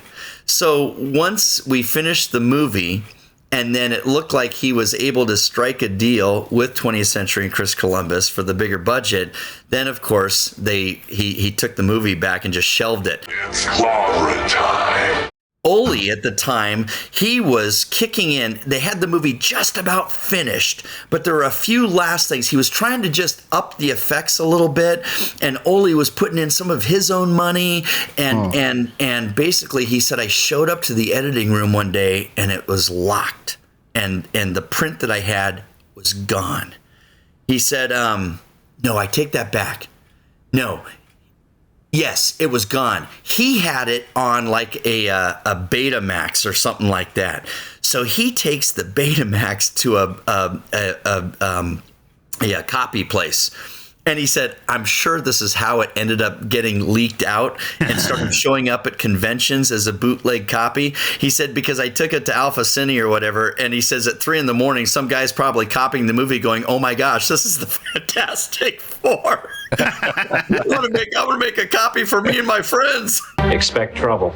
And next thing you know, a couple of years go by or a year goes by or something, and as the comic world is trying to figure out what happened, why the movie didn't come out, these bootleg copies start showing up at conventions, and that's when the different magazines and newspapers started coming to us. Los Angeles Magazine, several years after the fact, they did a big spread on it as to, again, trying to figure out why it didn't come out, until we finally got to the point where we got to make the documentary. And Mark Sykes was the producer, and he was our casting associate, and he was a right-hand guy for Corman at Corman's Company for a number of years. So he was our inside guy that made the movie with a friend of his, Marty Langford, who was the director. And frankly, I thought they did a tremendous job. If you haven't seen Doomed, check it out because it's really well done. Why? We're going to let them take this movie away from us and not get anything out of it? We got to show people that we made a movie. That's how you get another job. All this effort, time, and all the work that went into making that film, and that pointless, meaningless. The whole thing here is the movie never came out, but I am convinced that the movie has had a life that it never would have had if it had come out. Because it's schlocky, right? I mean, it's what it is for what we had to work. I always tell people I liken it to the old Batman TV series. Campy, over the top, pow, whap, zoom, whatever. And it's just kind of like that. But I think it has heart, and I think so far, it stayed the closest to the actual comic book in terms of story compared to the others. And that's what will be really interesting about the new one, because it seems like it's a bit of a throwback and like they're wanting to recapture some of the original feel of the comic book and the story. And so we'll see how they do. The Fantastic Four. Their amazing powers help keep our world safe. But like any modern family, they sometimes need a helping hand. I just have to echo what you say there. The documentary is fantastic, and you can find the movie out there online. You can even buy it through some sites as well, and it's really entertaining. Like I feel like in so many ways you could pair it up with any of the more recent movies and probably get just as much enjoyment out of it. But it's well, our thing is.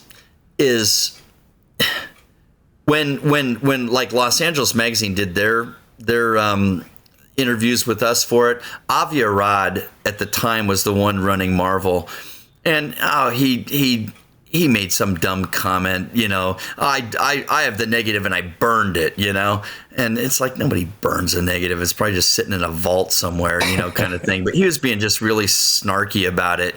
And even Stan Lee shows up in the movie Doomed, and he's kind of bad-mouthing the Thing too. And Michael Bailey Smith, who played the Thing out of the costume, he's like, shame on Stan. Stan came onto our set when we were filming. He even brought donuts to the cast one day when we were filming the Thing,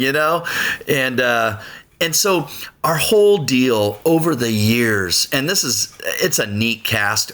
Out of all the people I've worked with, this cast has stayed the closest. And with Ole, the director, and then some of the other key people in the behind the scenes realm, because of the whole story behind it.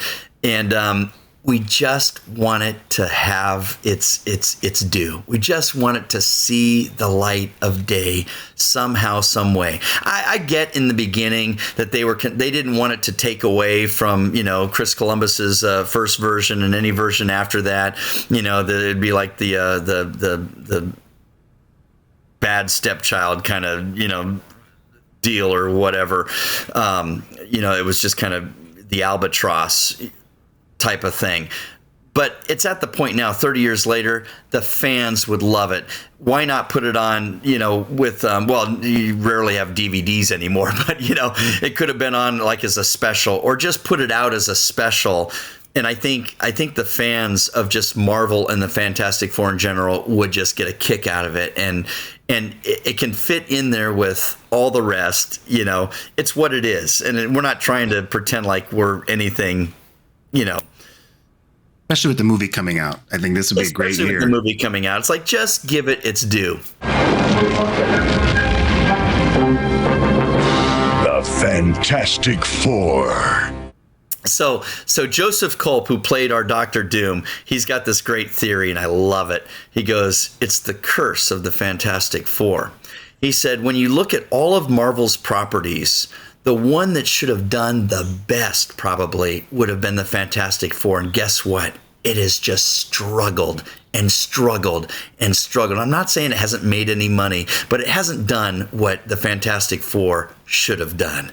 Yeah. And he says it's because of the curse, because they have never paid proper respect and homage to the original. And until they do, they will just keep having flops on their heads. Well, you hear that, Kevin Feige? You've got, right as I record this, you've got a matter of months, and who knows how much time you'll have when you hear this. So get it going, get it out there before it's too late. I'm telling you, I love it though. I'm like, oh, exactly. And that's the thing. Like Ole, the director, says, and he says it in the Doom movie. He said, we make movies so that people will see them. Just let people see it. Just let people see it. There's a lot of that right now. That Batgirl movie, the Wile E. Coyote movie. Yeah. We've been talking. There was a Star Wars animated comedy show that was finished. That's been sitting in a vault, and it's like as you said, we understand there are strategic reasons at different times that you don't want to go out with this as a show or movie, but for history, for posterity, for a museum. Like I've always say, put it in a museum. Like you don't have to sell it, merchandise it, right? But these things shouldn't just rot and be forgotten. Okay, so speaking of that, so I've been trading emails with the cast, and again, Ole's been a part of this. Craig Nevius, who is our writer, he's been a part of it. Mark Sykes, Glenn Garland was our editor, and then we have another guy that was our effects guy. And we're all kind of keeping in touch with each other. So they Ole reached out to the Academy of Motion Picture Arts and Sciences. And sure enough, they have it. So we were able to confirm that they have, I guess that would be, I don't know if that means they have the negative, or I think it just means they have a print of it, but they have an actual 35 mil print.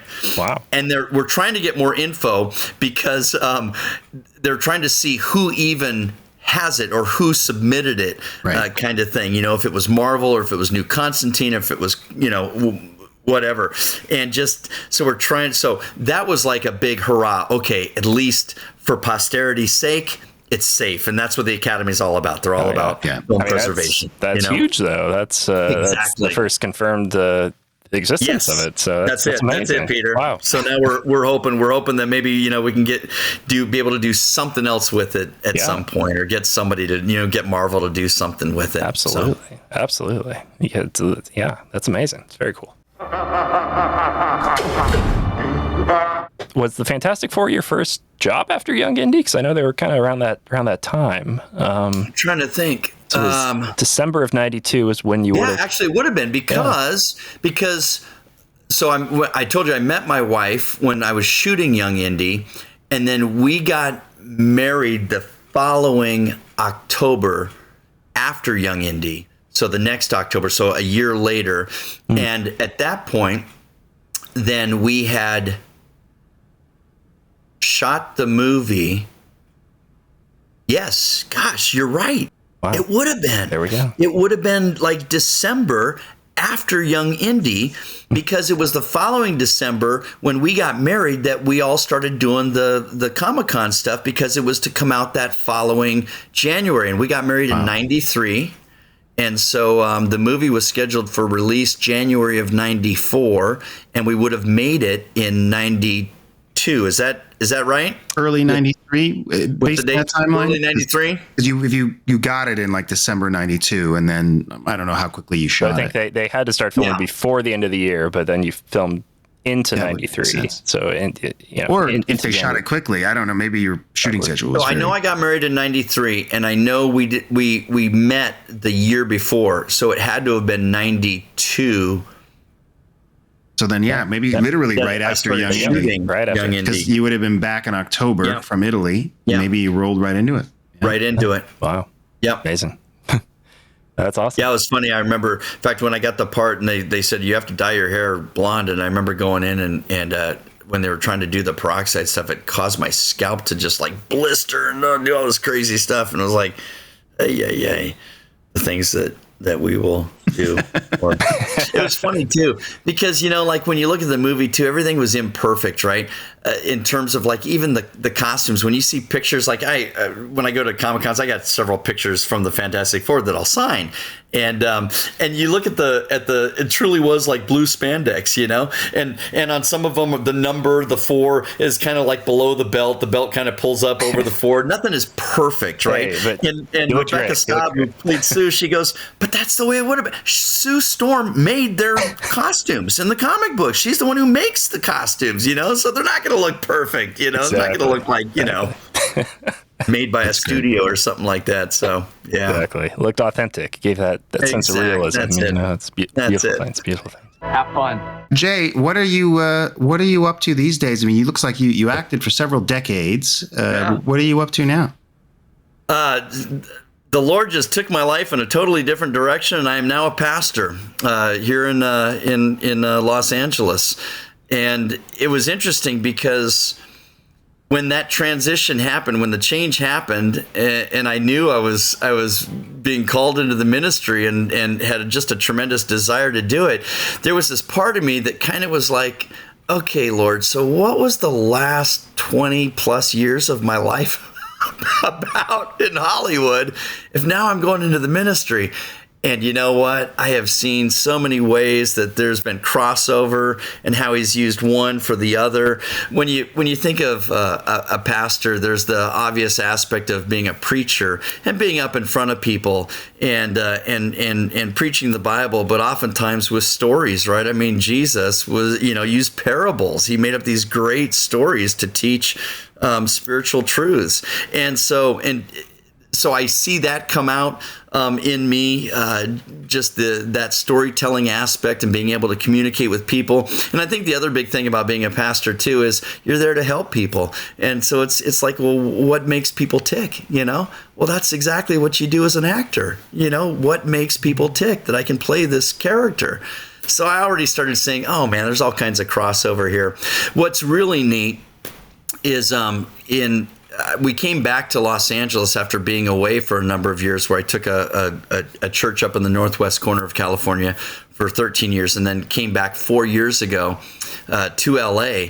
And because of my involvement with the entertainment industry, our church is right in the heart of Burbank even. And so we're right in the middle of the industry, and we have tons of industry people at our church. So right off the bat, I started a group that I had started before I had gone away called Cast and Crew. And so it's a ministry for people that are in the industry. So we have actors, and we have directors, and we have writers, and we have animators, and we have crew people and stunt people and all of these different kinds of folks. And I'm able to just share with them and pray with them, and everybody gets a chance to just talk about the what's going on in the industry for them, and what are the challenges of being a Christian in the entertainment industry. I have guest speakers come in, people that I know that are believers who are in all different facets of Hollywood. So again, I see how there's a lot of crossover, and it's not that one is completely separate from the other, but there were so many things that I was able to learn from my time in Hollywood that I'm able to now use in a different way. Well, we're glad to have you back in LA. Yeah, I love being. That's the other thing. Yeah, we loved coming back to Los Angeles. We never thought we'd want to. We always wanted to get away from LA, and again, the Lord just did something in our hearts to give us the desire to come back. And I think everybody at our church, they were a little skeptical because we were up in this beautiful area called the Trinity Alps Wilderness, and everybody's like, "So why do you want to come back to LA? You know, like there's something fishy going on here." And you're right, Daniel. I just enjoy being here because it is the center of the entertainment industry, you know, and it's just there's just kind of a thrill there. A good friend of mine runs the film and cinema department up at the Masters University, which is a Christian university. I went to the Masters Seminary, and one of the things that he likes to do is he likes to incorporate other Christians from the industry that are working professionals with his students, so that the students actually get to work alongside professional people from Hollywood. And so I will occasionally go up there and do one of the films for them, and so you're doing stuff with the students, and that's just a neat teaching opportunity, and it's neat for them. They're then making these movies that again, they're not just making them themselves, but they get to work with people that are already working in the industry or have been in the industry.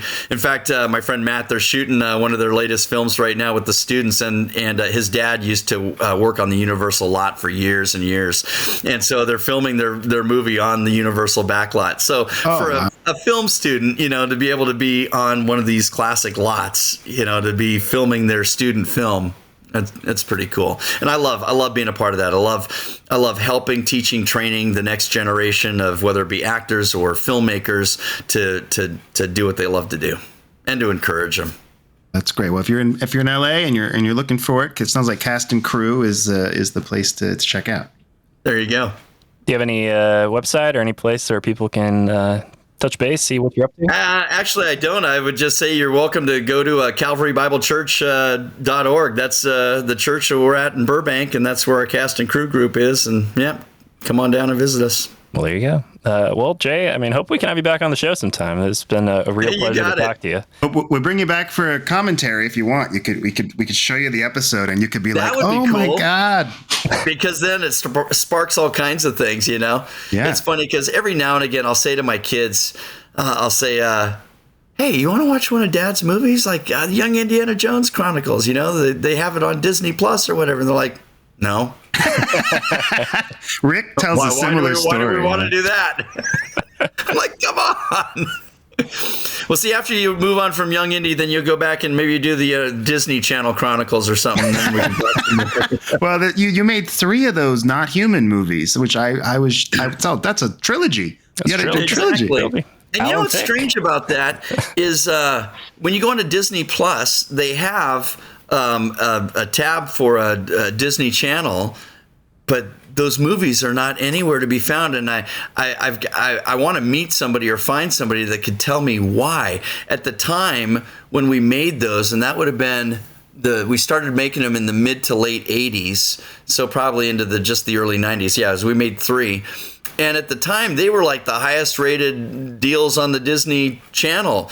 And that's why we ended up, they would only plan to make 1 originally, and it was so successful on the channel, they said, would you be either interested in doing a series or possibly more movies?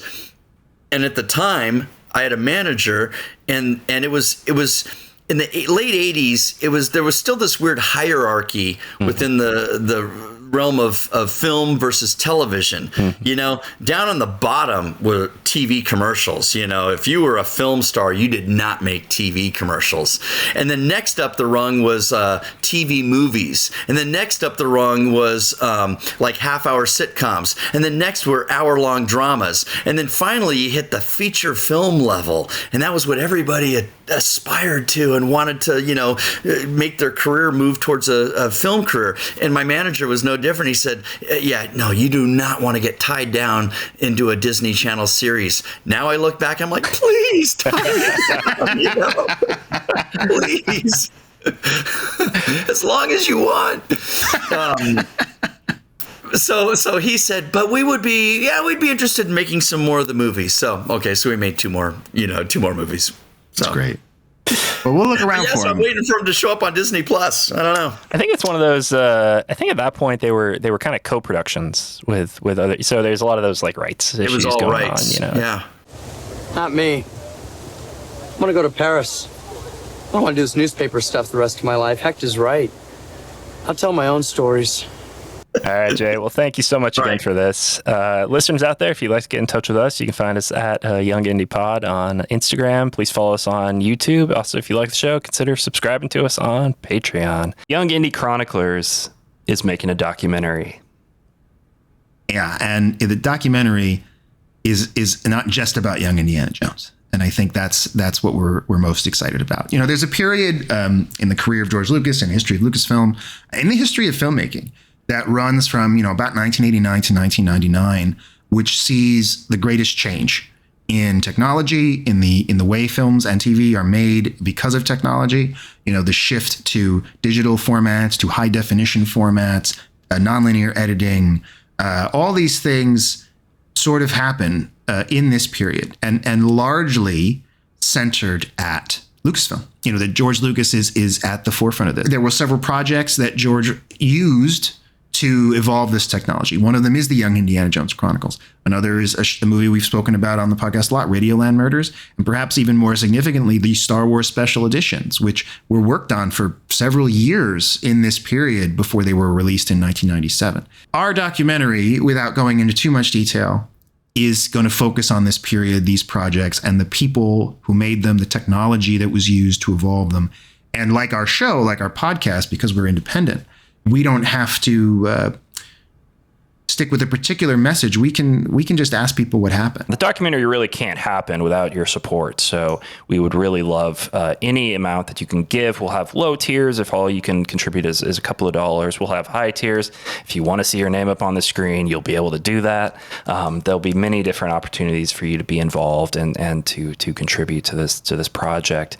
But truly, it is a labor of love. It's a labor of celebration. You know, we are looking to celebrate these people in this time on a project and on projects that maybe haven't been celebrated in the past. So it is truly an ability for you to express that love to these people and to this time in a very tangible kind of way. We appreciate any support you're able to give. And please stay tuned. Again, you can find us Young Indy Chroniclers on Patreon, on YouTube, Young Indy Pod on Instagram, and just follow the podcast as well. And we'll keep you up to date and also with progress reports about how we're going. So for Daniel and myself, thanks very much for being here. Until next time, keep on adventuring. Next time on the Young Indy Chroniclers. We're thrilled to have Chris Bromley, the second unit manager for many episodes. I learned about organization from Rick. I learned respect. Rick taught us how to make something out of nothing. He looks at the camera guy and goes, "Hey, are you handheld operator at all?" And this is total Ben Burtt. This is how the Rick McCallum rubbed off on all of us. Well, what we should do is just go down there with the camera on the sidewalk. We ended up following him on his face into the lobby of the theater and got away with it.